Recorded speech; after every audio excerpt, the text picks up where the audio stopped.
खिला पा रहे हैं। सेम जैसा कलयुग ने बताया था ना कि ऐसे ऐसे होंगे मनुष्य, कोई माता को मारेगा, कोई पिता को मारेगा, कोई पिता की बात को अवहेलना करेगा, किसी के पास समय नहीं होगा, रात दिन भोगी व्यक्ति की तरह पड़े रहेंगे, अनाचार अत्याचार होता रहेगा। और यही कलयुग का स्वरूप है। परीक्षित महाराज ने देखा, और परीक्षित महाराज को आप सोच रहे होंगे कलयुग को क्यों रहने दिया। वही बताया गया कि जो बात, जो गुण त्रेता, द्वापर और सतयुग, जो गुण तीनों गुण, जो गुण जो है तीनों युग में नहीं थे ना, वो गुण कलयुग में था। भले करोड़ उसमें लाख करोड़ गुना वो बुरा है। कलयुग जो है, हम जिस युग में है ना, लाख करोड़ गुना बुरा है, परंतु हम लोग आज जो तपस्या कर रहे हैं ना, इसी वजह से परीक्षित महाराज ने कलयुग को रहने दिया, ताकि मनुष्य रात दिन भोगों में लिप्त रहने के कारण भगवान को ना भूल जाए। भगवान का सिर्फ नाम लेने से ही मुक्ति होगी, सिर्फ नाम लेने से मुक्ति होगी।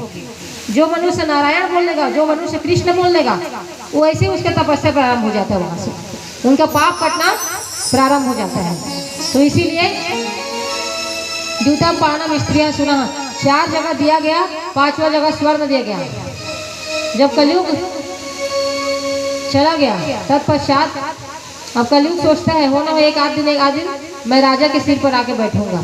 योजना इन्होंने बना लिया कलयुग ने। और ये जैसे ही एक दिन की बात है, परीक्षित महाराज अपने खजाने में जाते हैं, जहाँ वो सोचते हैं मेरे दादा ने, भीम ने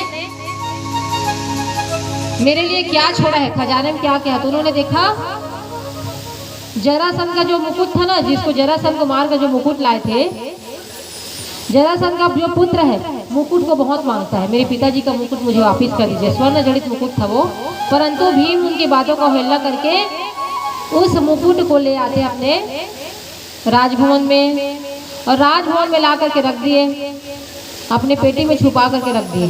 परंतु परीक्षित महाराज ने उस पेटी को खोला और जरासंध का जो मुकुट था ना, स्वर्ण जड़ित मुकुट, उसको अपने सिर पे धारण कर लिया। और जैसे ही सिर पे धारण किया, वैसे ही कलयुग उसके सिर पे आकर के सवार हो गया। अब क्यों सवार हुआ बताइए?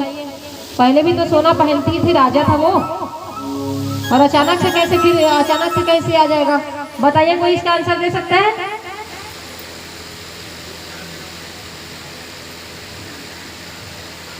चार जगह स्थान था, ठीक है। सोना क्यों पहना? सोना को पहनते ही उनके सिर पर आया है। इसका कारण यह है क्योंकि अन्याय से जो हम पाप से जो धन कमाते हैं, जिससे सोना रहता है ना, उसी सोने में कलयुग का वास है। कई महिलाएं यहाँ पे सोना पहन कर आई है, वैसे तो कलयुग उनके ऊपर सवार हो जाया रहता है। जिसका अन्याय से जो पाप से कमाया रहेगा ना धन, और उससे जो सोना खरीदेगा, उसी सोने में कलयुग का निवास बताया गया है। और जब भीम ने उसको मारा था जरासंध को, तो जरासंध कितना पापी था, और वो जो पाप व्यक्ति क्या करता है, वो जो सोना का मुकुट अन्याय से लाया गया था ना, मार करके लाया गया था, उनको रोका भी गया, नहीं माने। तो उसी के कारण कलयुग का निवास पाप के धन में बताया गया है। तो मेरे प्यारे भक्तों, कभी भी पाप से कमाया हुआ धन आप स्वीकार न करें। और पाप, कई लोग क्या करते हैं, यहाँ पर आकर फटे पुराने नोट को ब्राह्मणों को दान करके भागते हैं। अच्छा बात है, कोई 4 ना 8 ना भी चढ़ाते हैं यहाँ पे आके, जो नहीं चल रहा है वो। जब वो सिक्का नहीं चढ़ा, तो आप ये सोचो आप कितना दिन चलोगे बताइए? वो सिक्के की तरह ना, वो सिक्का तो रहेगा अमर, परंतु आप नाशवान है आपका शरीर। सीधा नोट, ये नोट, वो नोट, सब लाला चढ़ा रहे हैं। चढ़ाना ही है ना, भगवान को प्रेम से अर्पण कीजिए, जो भी हो प्रेम से। आपको मैंने पहले दिन से ही बताया था, खाली हाथ कोई नहीं आएगा यहाँ पर। चाहे आप फूल चढ़ाओ, चाहे चावल चढ़ाओ, चाहे दाल चढ़ाओ, कुछ भी चढ़ाओ, चाहे आप कुछ ना चढ़ा के अपनी सेवा दो इस भागवत में आके। किसी भूखे को खाना खिला दो यहाँ पर आके, कोई बर्तन साफ कर दो, बर्तन साफ करना भी बहुत बड़ा पुण्य है। कोई किसी को पानी पिला दो, अतिथि सेवा करो, गौ माता को खाना खिलाओ। कोई भी निरपराध है ना, उसको किसी को सताना भी नहीं चाहिए। और दूसरा बात ये कि कई महिलाएं किसी किसी स्त्री को ताने कसती रहती है, लड़कियों को, ये करो वो करो। किसी का दिल दुखाने वाली बात इस भागवत महापुराण में नहीं। इसको सीख कर ही आप दूसरों को शिक्षा दे सकते हैं। आप किसी का दिल मत दुखाइए। आज आप अगर किसी का दिल दुखाते रुलाते हैं ना, तो एक दिन आपको रोना पड़ेगा। शाश्वत सत्य है यहाँ, आपको कहीं और जाना नहीं पड़ेगा देखने के लिए। हर चीज का प्रमाण भगवान छोड़ करके रखे हुए हैं। परीक्षित महाराज ने जैसे उस मुकुट को धारण किया, कलयुग तुरंत उनके ऊपर सवार हो गया। उनकी बुद्धि में सिर पे वो नाचने लगा। और उस दिन एक आज तक कभी परीक्षित महाराज ने एकदा शब्द आया है भागवत में, एक भी उन्होंने शिकार नहीं किया था, परंतु कलयुग की प्रेरणा से वो शिकार किए, दिन भर शिकार किए। जब उनको प्यास लगा ना, दिन भर घूमे हैं, प्यास लगा तो समीक ऋषि के आश्रम में चले गए। समीक ऋषि ध्यान मग्न थे, नेत्रों को बंद किए थे। आप लोग के जैसा थोड़ा ना, आप लोग तो एगो कभी कोई एक आसन को सिद्ध नहीं कर पाए हो, बातचीत करते रहते हो यहाँ पर आके। परंतु जो ऋषि मुनि रहते हैं ना, वो लोग क्या करते हैं, भगवान में अपने मन को पूरी तरीके से आसक्त रख देते हैं। इसी वजह से कोई बात भी करता है ना, तो उनको कोई प्रत्युत्तर नहीं मिलता। अभी आप लोग बैठे, मोबाइल आ जाएगा, फोन आएगा, तुरंत उठा लो। ये नहीं सोचो कथा पाए हम मोबाइल में उठा। अंतर देखिए क्या अंतर है आपने और उनमें। तो समीक ऋषि क्या किए, ध्यानस्थ थे। परीक्षित महाराज ने पानी मांगा, उनका कोई प्रत्युत्तर नहीं मिला। वो सोचते हैं मैं यहाँ का राजा और मेरा निरादर कर रहे हैं, इतना बड़ा हो गया है। आज तक उन्होंने संतों का अपमान नहीं किया था। सोचो भगवान उनका रक्षक है, कभी संतों का अपमान कर सकता है? परंतु कलयुग के कारण उन्होंने क्या किया, संत का अपमान किया। और जीवन में एक उन्होंने पाप किया, उसका भी सजा मिल गया। कौन सा सजा? जा परीक्षित, 7 दिन में तेरी मृत्यु होगी, ये है उनका सजा। इसी वजह से भक्तों, किसी भी मनुष्य को, किसी संतों का आप कभी अपमान मत करो, किसी ब्राह्मणों का अपमान मत करो, क्योंकि ब्राह्मण ना भगवान विराट स्वरूप का मुख कहा गया है। भगवान विराट स्वरूप का मुख से जन्म लिए भगवान को। इसी वजह से ब्राह्मणों का अस्तित्व अत्यधिक है। भगवान भी ब्राह्मणों की पूजा किया करते थे। जीवन भर आप कुछ कर सको मत सको, परंतु किसी भी संत का अपमान मत करो। आजकल क्या करते हैं मनुष्य लोग, कोई संत अच्छा चीज बोलता है उसको कोई ग्रहण नहीं करता, एक बस बोलने की देरी रहती है उसको पकड़ के वायरल कर देते हैं। तो ये आप पाप कर रहे हो, पाप।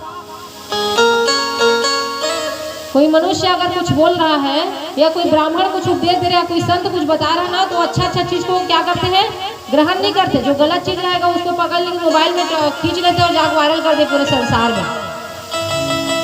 जबकि होना तो यह चाहिए, अगर संत, क्योंकि मनुष्य कभी परफेक्ट नहीं होता, सब व्यक्ति परफेक्ट नहीं है। आप देखोगे कुछ ना कुछ बुराई समाहित है हर मनुष्य के अंदर में। कलयुग है तो सब में दोष भी है, कोई परफेक्ट नहीं है भक्तों। तो कोई भी संत को देखते हो ना, तो उनको साष्टांग प्रणाम करो। उनका संग करने की, उनसे अच्छी अच्छी बातें सीखने को मिलता है। जित संगो जितेंद्रिय, उनके साथ रहोगे तो उनके जैसा बनोगे। चोर के साथ रहोगे तो चोर बनोगे, शराबी के साथ रहोगे तो शराबी बनोगे, जुआरी के साथ रहोगे तो जुआरी बनोगे। साक्षात बता दिया गया है, जुआ खेलोगे, जुआ जो है कौरवों का विनाश करके रख दिया। मदिरा भी विनाश कर देता है। और मदिरा जो पीता है वो समझ लो, जो मदिरा पान करता है उसमें साक्षात कलयुग निवास कहा गया है। जो मदिरा पान करके घूमते रहते हैं ना, उसके ऊपर कलयुग का ही वास है। उसको देखना नाली में पड़ा रहेगा फिर कोई फर्क नहीं पड़ता। क्यों? क्योंकि कलयुग का निवास है। उसकी बुद्धि को कलयुग ने फेर लिया है। जिस घर में शास्त्रों की पूजा होती है, जिस घर में नित्य प्रतिदिन भगवान की पूजा होती है ना, उस घर में कली का प्रवेश नहीं हो सकता। साक्षात भागवत में लिखा गया है, शास्त्र में लिखा गया है। रोज जिसके यहाँ शाम को दिया बत्ती जला के पूजा पाठ करते हैं ना, भगवान नारायण का ध्यान करते, रोज पूजा पाठ करते हैं, जिसके यहाँ मदिरा पान नहीं करते, जुआ नहीं खेलते, जिसके यहाँ भागवत वगैरह पाठ करवाते हैं, जिसके यहाँ कथाएं वगैरह होती रहती है, उसके यहाँ कलयुग का प्रवेश नहीं हो सकता। नित्य प्रतिदिन भगवान श्री कृष्ण का ध्यान कीजिए। और एक बात और, उस परीक्षित के द्वारा उस संत का अपमान किया गया। संत के जैसे ही अपमान किए, उनके पुत्र को पता चला, श्रृंगी को उन्होंने श्राप दिया, इति लंघित मर्यादम तक्षके सप्तमे हनि। जिस कुलांगर परीक्षित ने अपने राजा होने के गर्व में मेरे पिता का अनादर किया है, उसकी आज से 7वें दिन में मृत्यु हो जाए। इस प्रकार उनको श्राप दे दिया गया। परीक्षित महाराज घर पे अपने राजद्वार में जैसे ही पहुंचे ना, राज दरबार में, उनको उनके भूल का एहसास हुआ। जैसे उन्होंने सिर से मुकुट को निकाला ना, उतार कर रखा, वैसे उनको अपने भूल का भान का एहसास हुआ। अरे मैंने इतना बड़ा अपराध कर दिया, मैंने एक संत का अपमान कर दिया। आज तक मेरे परिवार में किसी ने संत का निरादर नहीं किया। तब उसी समय समीक ऋषि ने अपने शिष्यों को भेजा था। उनको दुख होता है किसके ऊपर? अपने पुत्र के ऊपर, कि आज तक परीक्षित महाराज ने इतना बड़ा उन्होंने राज्य किया, परंतु किसी को दुख नहीं दिया। और तुमने एक छोटे से चीज के लिए, देख लो सर्प, उनका भावना देखो, सर्प लपेटा गया ना, उसके लिए उनको कोई वो नहीं है। उनको दुख होता है परीक्षित महाराज के लिए। इतने बड़े राजा, इतने सुंदर राजा को तुमने श्राप दे दिया। तो उसी समय शिष्यों को भेजते हैं। शिष्यों को भेज करके परीक्षित के पास सूचना भिजवा दी कि आपको श्राप मिला है 7वें दिन मरने का। तो उसी समय अपने पुत्र जन्मेजय को परीक्षित महाराज ने राजपाट को सौंप दिया, और एक राजर्षि रूप धारण करके, जितना भी वो पहने हुए थे ना, राज दरबार का कपड़ा वस्त्र पहने हुए थे, सब को उन्होंने त्याग दिया और त्याग करके आए हैं गंगा के तट पर। अब सोचो, वो तो राजा है, वो चाहते तो पूरे सैनिकों को लगा देते, और सैनिकों को लगा करके वो बोलते कि एक भी सर्प या कोई भी व्यक्ति दिखे मेरे शयन कक्ष में, रूम में प्रवेश न कर पाए, ऐसा वो बोल सकते थे। परंतु भगवान जिसके साथ हो, जिसका भगवान ने रक्षा किया, वो कहाँ से ऐसा सोचेगा? जितना भी हमको प्रेरणा मिलता है ना, भगवान ही प्रेरणा देता है। तो परीक्षित महाराज को प्रेरणा मिला, और प्रेरणा मिल करके वो तुरंत गंगा के तट पर आए। सभी ऋषि मुनियों को पूछते हैं, हे ऋषि मुनियों, म्रियमाणम किम कर्तव्य, जिसकी आज से 7वें दिन में मृत्यु होगी, उस मनुष्य को क्या करना चाहिए? 7 दिन में हम आखिर क्या करें? और एक चीज और भक्तों, एक चीज बहुत सुंदर बताया गया यहाँ पर। सभी ऋषि मुनि को उन्होंने पूछा, ऋषि मुनि कोई जवाब नहीं दे पाते। वो कहते कोई तपस्या करो, पर 7 दिन में मृत्यु होगा, उसको क्या करना चाहिए? हमने भी आज तक नहीं सोचा। आप लोग सोचते हो क्या? सोचते हो कोई? क्यों नहीं सोचते हो? क्योंकि अगर देखा जाए तो 7 दिन में भी हमारी मृत्यु, 7 ही दिन में हमारी भी मृत्यु होती है। सप्ताह के कितने दिन होते हैं? 7 दिन। और इसी 7 दिन में किसी का सोमवार को मौत हो रहा है, किसी का रविवार को हो रहा है, कोई मंगलवार को मर रहा है। देख लो, इसी 7 दिन में होगा, उसके अलावा कोई 8वां दिन में नहीं मरने वाला। तो ये प्रश्न किसके लिए किया गया है? हमारे लिए, लोकहित के लिए प्रश्न किया गया। सभी ऋषि मुनियों को उन्होंने पूछा, कोई ऋषि मुनि भली बात बता नहीं पाए। तो उसी समय भगवान नारायण को ध्यान करती, हे नारायण भगवान, मैं अब क्या करूं? मेरा 7वें दिन में आज से मृत्यु है, मैं कैसे मुक्ति प्राप्त करूं? और हर मनुष्य को चाहिए कि अपनी मुक्ति के लिए उपाय करे। जैसे कि आज सिन्हा परिवार जो बैठे हुए हैं, श्री दाऊलाल सिन्हा, जगत राम सिन्हा धर्मपत्नी और उनके पूरे परिवार, इन्होंने 7 दिन में जो मुक्ति है, वो आज अपनी मृत्यु के लिए इन्होंने क्या किया है? तैयारी किया है। यही म्रियमाणम किम कर्तव्यम, इस चीज का आंसर अगर कोई है तो यही है श्रीमद् भागवत महापुराण। ये भी 7 दिन में ही होता है, 7 दिन में। चाहे अगर हम अमर कथा की बात करें, कल हमने आपको बताया था कहानी कथा में, सुखदेव महाराज जो अपना भगवान शिव माता पार्वती की जो कथा सुना है ना, अमर कथा कौन सा है? अमर कथा यही श्रीमद् भागवत महापुराण है। इसी को भगवान शिव रोज सुनते रहते हैं, श्रवण करते और सुनाते रहते हैं, और अपने आत्मा में रमण करते रहते हैं। और इसी अमर कथा को हर व्यक्ति नहीं सुन सकता। माता पार्वती नहीं सुन पाई, निद्रा देवी ने उनको आगोश में ले लिया था। तो हम तो साधारण मनुष्य हैं। तो भक्तों,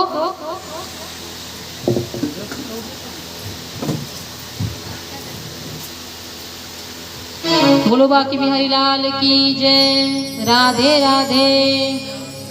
कैसे आवाज नहीं आ रहा आप लोग का? राधे राधे। इतने सारे संख्या में हो आप लोग, थोड़ा अच्छे से आवाज आना चाहिए। माताओं की संख्या तो ज्यादा रहती है भागवत में। राधे राधे।